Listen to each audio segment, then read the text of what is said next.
And ain't no church and no more. Yeah. Say peace, one more.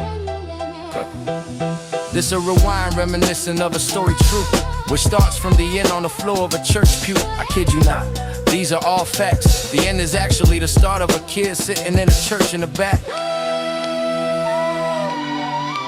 All of a sudden the boy stands up from off of the ground. His friend says, okay, you are.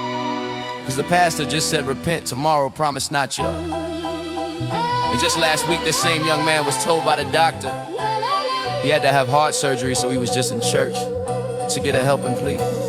The communion cup in his hand suddenly filled back up with grape juice, and then the cracker wafer came out of his mouth and reformed to a Quaker. The communion tray, he hands it back to the usher at the end of the row, who gave him that. A tear goes back of this kid's face, and he puts back on his hat upon his place. The preacher says tonight, someone for words this same kid who was always on the block with his clique felt his heart beating fast, and every word the pastor was preaching was deep in fact. He felt in his heart he needed to come. That's when he steps out the church door with his friend. His friend says, are you gonna stay until the end? They was walking out of the store to get some chips. They walk out the subway station, put away the Metro card, go back into school, put their backpack on, walk in the last period class, which just so happened to be math, with a boy then invited him to church. He said, plans God had for you, so come and watch God work and tread. The friend agreed to go after school. The 7th period ends and he sees his boo. Homie gives a kiss on her cheek, she smiles and goes back in her class as the bell is ring. 6th period and now it's cool, cause he's walking back to his locker, throws away his food. Time for a late lunch, he puts the plastic back on the Lunchable crunch. He started putting the ingredients back, each layer at a time. He started to attach pepperonis, going first in the cheese and then the marinara. Keep rewinding, 5th period regress, and he put a phone into his text, says to his girl, you I love, see you after lunch, miss you a bunch. 5th period was English, and the novel he was holding he closed and took it out of his bag, then reopened. The teacher said to the boy, great answer. The boy had said Juliet had taken the potion to lower her heart rate. The teacher then said, can anyone emphasize what happened in the last chapter? I start to hear laughter, then I tell a joke.